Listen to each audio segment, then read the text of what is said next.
Olá, estamos aqui para mais um programa As Pessoas Inspiram, 2025, temporada 5, com muita gente boa, muito papo bacana aqui. E hoje, gente, a gente tem uma baita de uma profissional aqui que trabalha muito com questões de sustentabilidade, ESG, inovação, enfim, uma pessoa super renomada, a Juliana da Sustentaí, vou chamar ela aqui já. Seja muito bem-vinda, Ju. Obrigada, Eliane, pelo convite. É uma honra estar aqui de novo. Então, aproveito e já convido as pessoas, né, que passaram a acompanhar o programa depois de que eu vim fazer a primeira conversa com você, de procurar lá nos primórdios do canal, né, das primeiras entrevistas, eu participei da conversa onde a gente já falava sobre sustentabilidade, né? Exatamente. Que bom tê-la aqui novamente, né?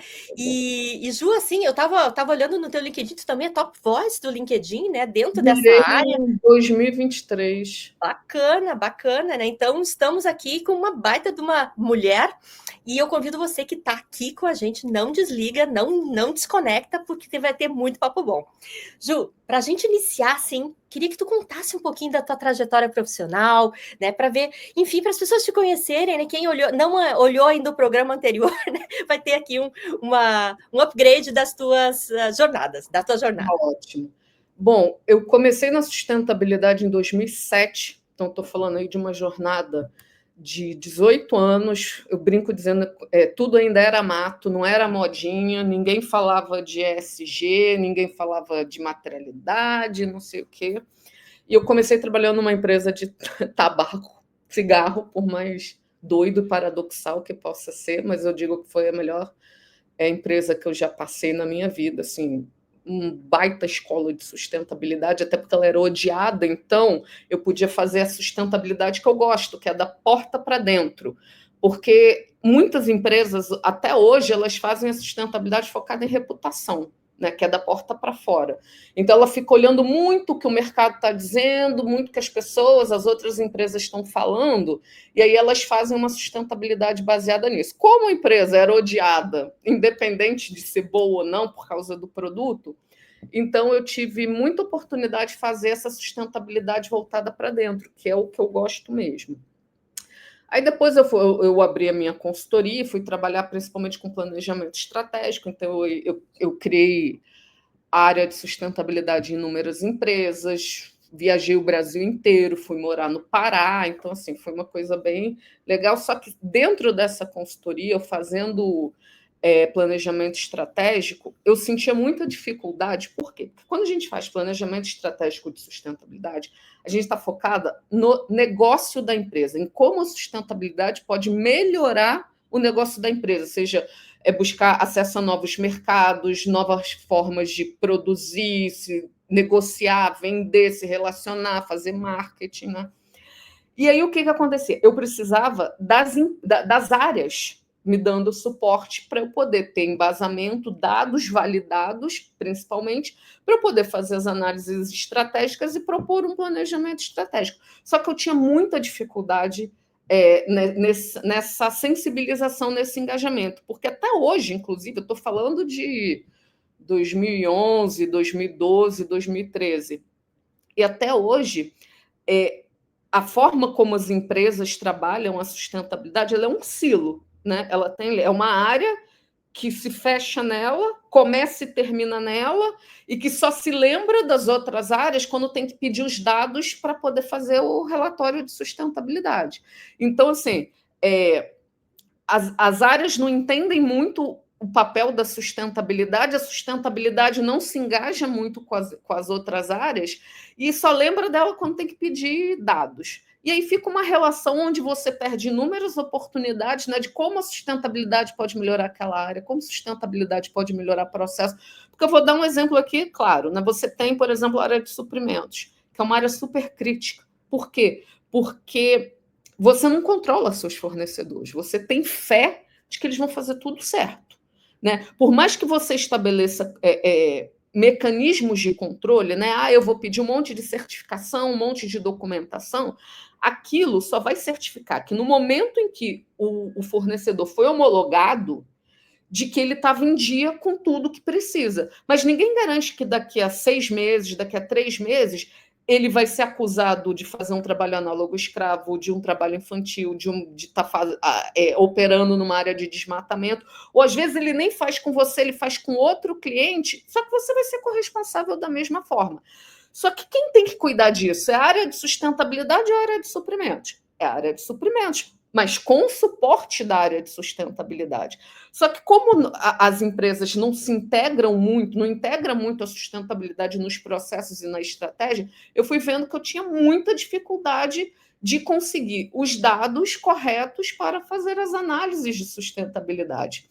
E aí eu vi que o meu trabalho ia ficar comprometido. E eu sempre fui uma pessoa de tecnologia, né? Então, assim, já criei um monte de. Eu não sei código de nada, mas eu tenho as ideias mais mirabolantes do mundo e peço para quem é da tecnologia me ajudar a transformar isso em produto. Então, eu sempre tive um pé no ecossistema de inovação.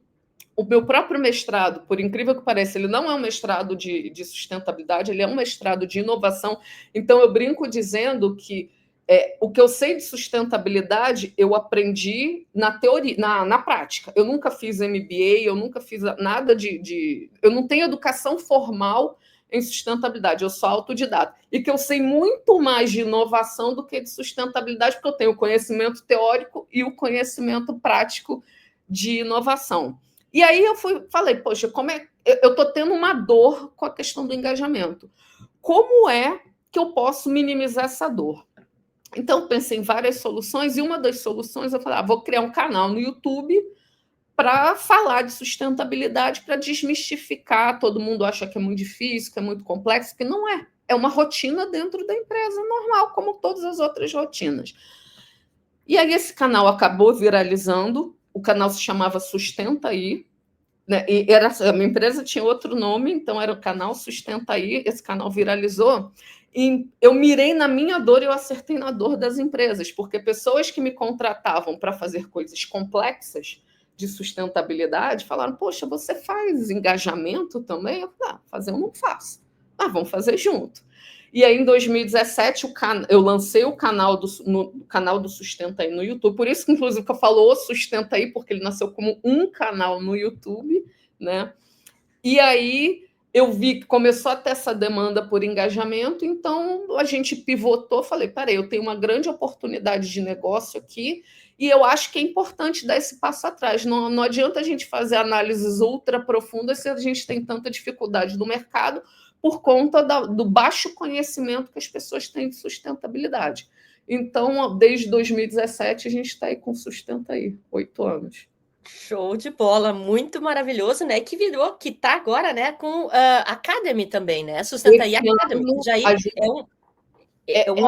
uma spin-off, vamos assim dizer, do Sustenta Aí, que é uma academia. A gente já construiu várias academias corporativas de sustentabilidade, né? Onde você tem ali uma trilha do conhecimento de acordo com o seu nível hierárquico, com a sua área, né?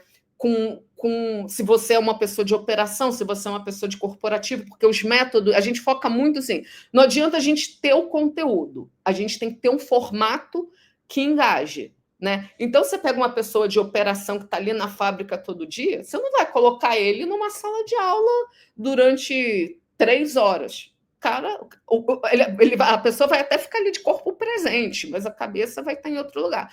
Então, tem que ser formatos diferentes de acordo com o público. Não adianta você pegar, por exemplo, alta liderança e fazer um treinamento online com eles. Eu estou competindo com celular que não vai parar de apitar, eu estou competindo com 10 telas, então essas pessoas elas têm que fazer um treinamento presencial longe da empresa e que elas fiquem comunicáveis durante o tempo que for o treinamento. Aí você pega o pessoal de operação, será que se você ludificar a coisa ou gamificar, você não vai ter mais engajamento? Então, assim, a gente trabalha muito, por exemplo, com história em quadrinho, com o pessoal de operação, porque é fácil, é rápido, eles se divertem. Com o pessoal de corporativo, a gente tem a gente pode fazer podcast, a gente pode fazer treinamento tradicional, a gente pode fazer a própria gamificação. Então, academia é isso. E eu falei, não, peraí, por que eu não vou...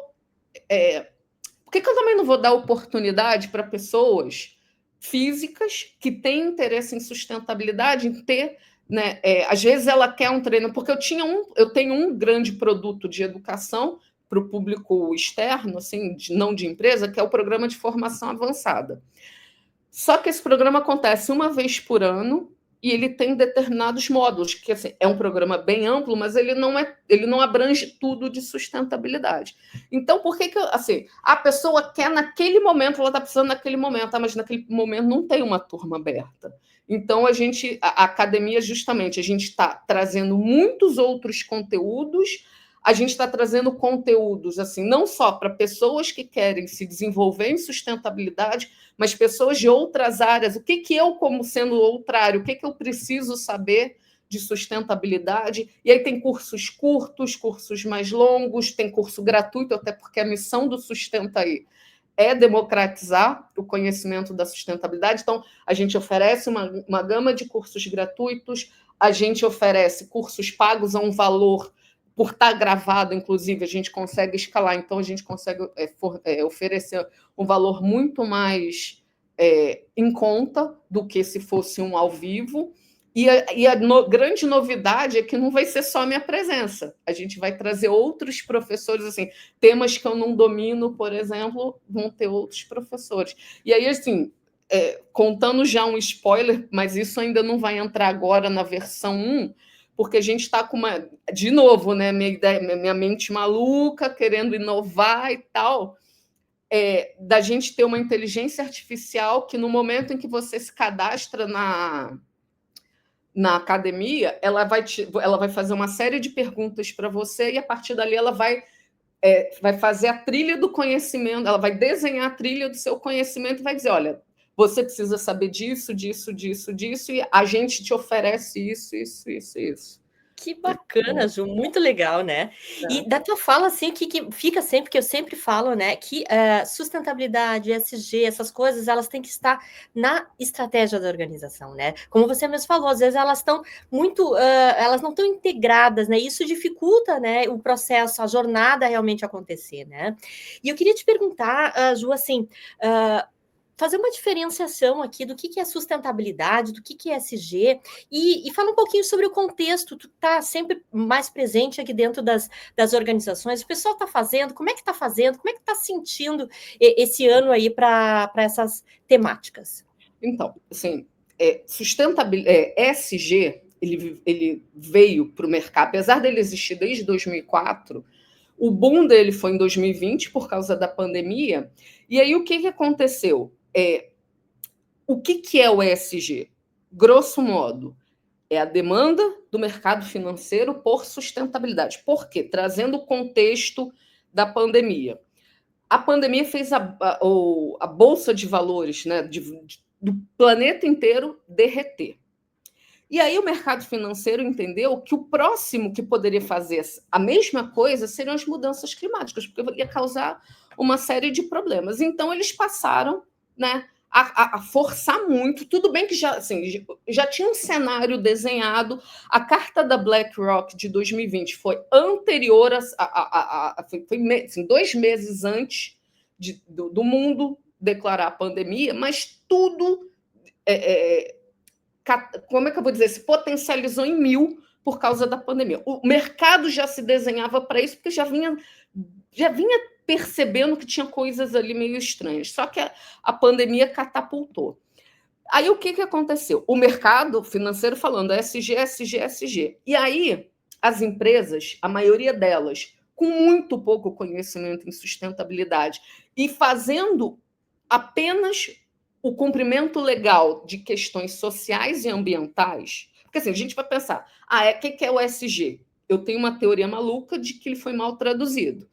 Para mim, é governança socioambiental, ou ambiental e social. Mas as pessoas encaram como 3 blocos. De novo, criando silos, né? Então, tem o bloco da governança, o bloco do social, o bloco do ambiental. A governança, ela sempre existiu dentro das empresas. Pode ser uma microempresa. A gente pode, aqui agora, falar, vamos criar uma empresa juntos. Escreve aí no papel as regras para essa empresa existir. Isso é governança.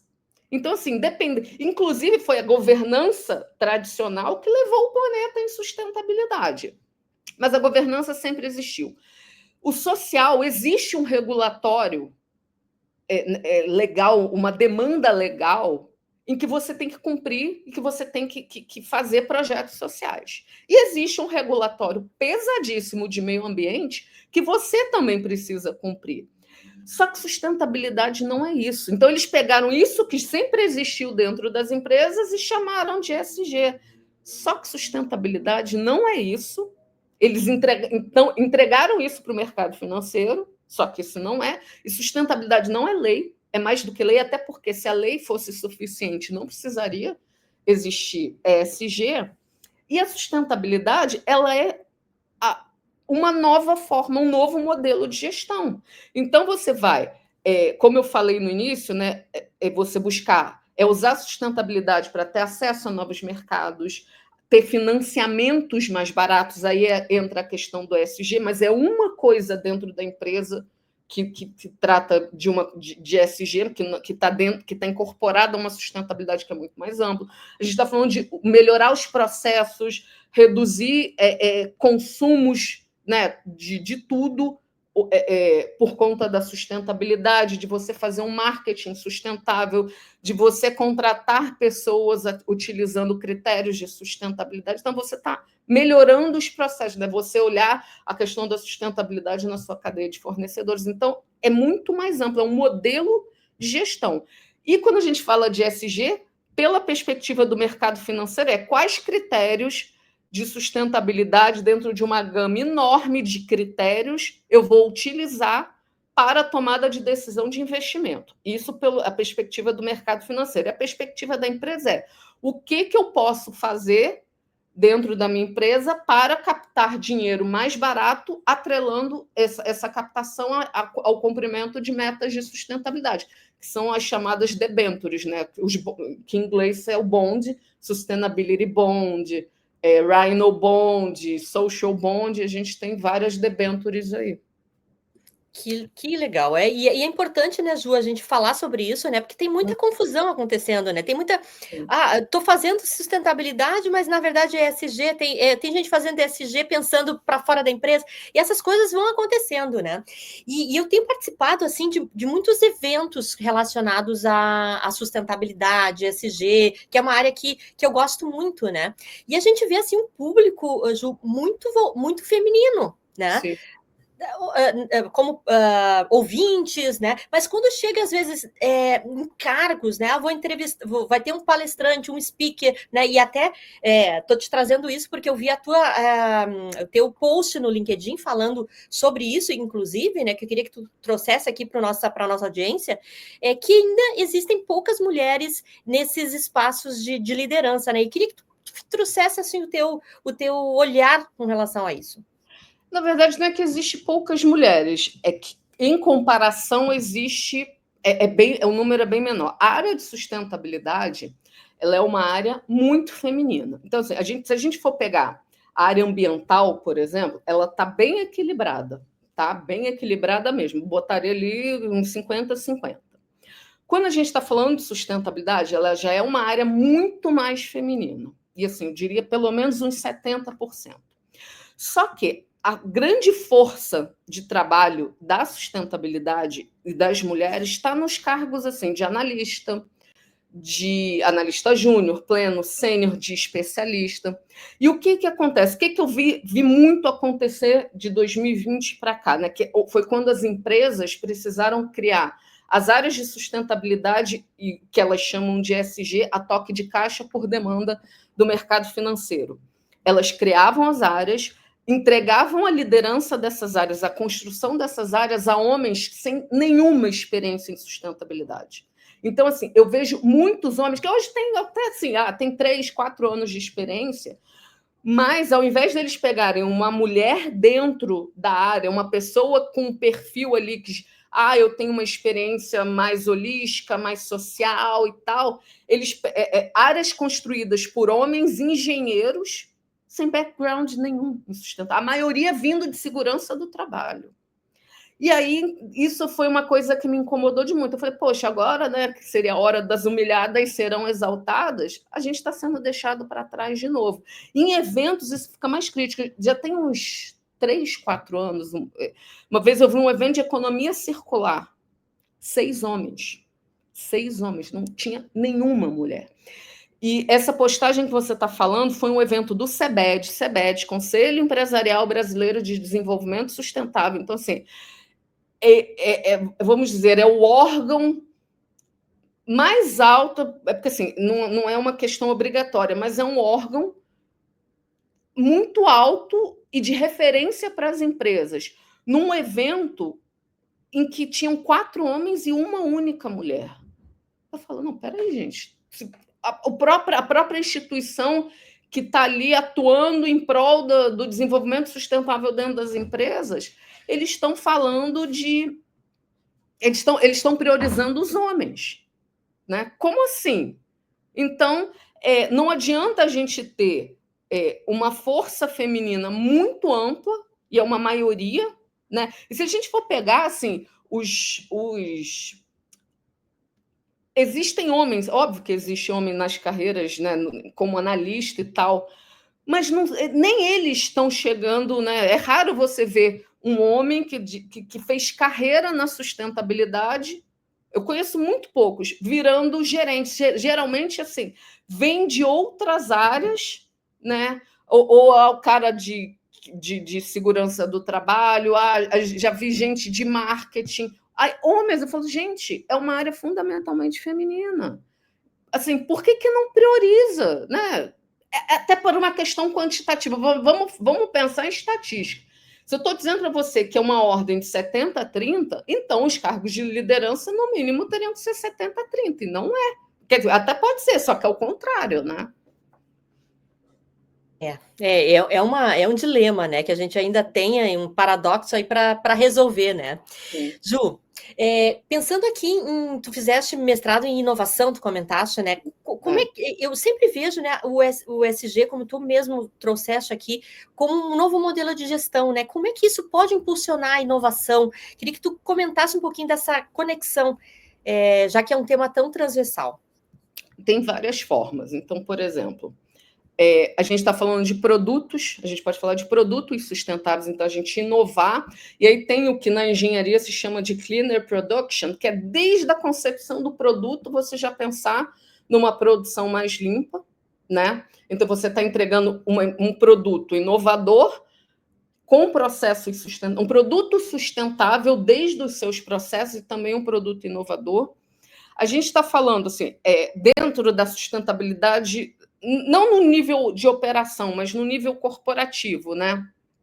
Eu acabei esquecendo de responder uma pergunta que você fez, né, de como está o momento de hoje. Infelizmente, a gente, assim, em 18 anos de experiência, eu vivi a sustentabilidade em ondas, tá? Eu achei que essa onda ESG ela duraria mais tempo, mas ela está meio que regredindo. E apesar de você ter ali muita regulamentação, muita demanda, por exemplo, você tem a CVM que está pedindo relatórios ultra detalhados para empresas com capital aberto e tal. Mas aí o que acontece? Do ponto de vista corporativo, as empresas elas ainda estão muito nessa de fazer o que o mercado está pedindo. E o mercado, ele sempre pediu e ele continua pedindo muito pouco. Então, qual é a grande demanda de mercado hoje? Relatório de sustentabilidade, ponto. Só aí, mas você tem a CVM que está controlando tudo. A CVM não sabe o que é sustentabilidade, ela não entende a profundidade e o que ela tem que olhar para a sustentabilidade. É o que eu sempre digo, teve um podcast que eu participei recentemente, eu falei assim, porque a questão do relatório, né, ela vai olhar muito, ela vai fazer tipo uma due diligence, o que você está reportando é de fato real. O problema não é o que está sendo reportado, é o que não está sendo reportado.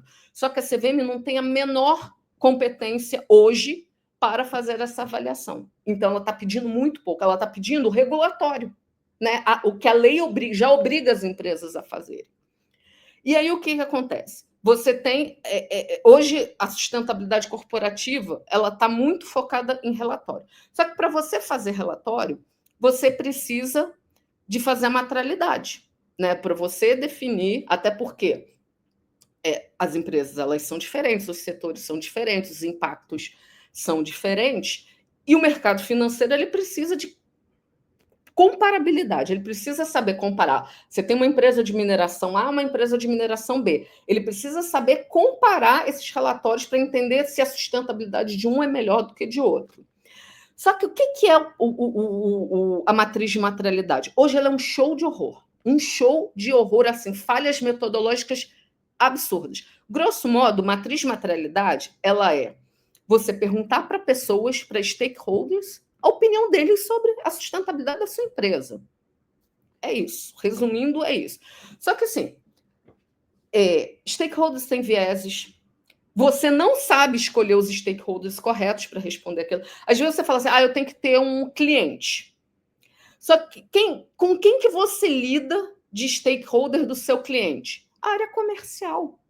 Aí você vai conversar com uma pessoa da área comercial sobre a sustentabilidade da sua empresa. Como é que essa pessoa do comercial vai saber sobre a sustentabilidade da sua empresa? Até mesmo uma pessoa da área de sustentabilidade do seu cliente, o que ela vai saber sobre você? Então, assim, é um show de horror, você tem falhas metodológicas absurdas, e no final isso é muito crítico, por quê? Porque você pode relatar indicadores que não tem nada a ver, porque a matriz de materialidade ficou errada, e em tese, a matriz de materialidade ela vai definir os temas para você fazer um planejamento estratégico, então isso também pode dar problema. E aí, pensando do ponto de vista da inovação, isso é um projeto que está até já sendo elaborado, é de esquecer essa questão de consulta a stakeholders, é sustentabilidade baseada em fatos e dados. Então, é a construção, é usar o blockchain junto com a inteligência artificial para capturar as informações sobre a empresa, tanto num contexto interno quanto num contexto externo, e aí sim a inteligência artificial, fazer a classificação dos temas mais importantes. Você não está pedindo a opinião de ninguém. Você está baseado em fatos e dados de que aqueles temas são os temas mais críticos para você. E aí isso é um assunto que tem muita demanda nas empresas, principalmente por conta dos relatórios, e que você vai dar muito mais assertividade quando você fizer essa matriz de materialidade. Uhum. Juliana, já estamos aqui na finaleira com 2 minutinhos para terminar o programa, mas eu preciso te pedir umas dicas aí de livros, filmes, enfim, o que tu quiser trazer aqui para a gente ajudar as pessoas que estão na audiência, né, a partirem para ação, para buscarem mais conhecimento, né? Então, eu queria uma dica tua. Olha, eu pensei aqui em vários livros, mas eu não queria dar uma dica de livro de sustentabilidade, tá? Até porque quem entrar lá no meu LinkedIn vai achar vários. Eu queria, assim, como a gente aqui trouxe o assunto de mulheres, né, do mercado de trabalho ser hostil, né, mesmo a gente sendo maioria, a gente sentiu uma hostilidade na hora da promoção. E aí eu pensei num livro que ele é pouco conhecido. Assim, ele é um livro interessante, ele tem vieses. Assim, eu não sou uma pessoa feminista, não sou mesmo. Mas eu lido com fatos e dados. E o fato é que, sim, as mulheres são maioria na área de sustentabilidade e, sim, elas são minorias em cargos de liderança. Ponto. Isso é um fato. E aí tem um livro muito interessante que eu li já tem bastante tempo e eu fiquei procurando o nome dele porque eu não lembrava mais. Então, assim, o nome desse livro se chama O Lado Invisível da Economia. E ele é uma autora assim que você tem que filtrar essa parte de feminismo dela, de essa luta de classe, não é isso que eu estou falando. Mas ela traz uma perspectiva muito interessante, assim, o que seria dos homens se eles não tivessem o suporte das mulheres? E aí ela traz uma premissa interessantíssima. O que seria do Adam Smith? Adam Smith, para quem não sabe, é o pai da economia moderna, né? Então, ele que criou e tudo que a gente entende, os fundamentos de tudo que a gente entende hoje de economia, foi o Adam Smith que trouxe. Só que ele era um solteirão que morava na casa da mãe dele e é a mãe dele que fazia tudo para ele. Então, assim, o que seria do Adam Smith, o que seria de outros homens líderes se não tivessem uma mulher por trás dando suporte a eles? Então, a premissa do livro é muito interessante, então eu queria indicar O Lado Invisível da Economia, Catherine Marçal. É um livro que já tem uns 8, 9 anos aí, ele é bem interessante. Bacana, Ju, te agradeço aí de montão por estar com a gente, né, por estar aqui com a audiência, fazendo essa aula, né, porque foi uma aula que a gente teve aqui com a Ju, né, e já convido também as pessoas para acessarem a Ju no LinkedIn, tem sempre materiais muito bacanas, e eu sempre me inspiro, né, nas provocações aqui que ela faz, e com certeza vai ser muito legal para você. Então, te agradeço, Ju, foi um prazer estar contigo de novo aqui, agradeço a audiência também por estar comigo, e já convido para estarem na próxima semana com mais pessoas inspiradoras, mais ideias aqui para a gente construir um mundo melhor. Obrigada, Ju. Obrigada.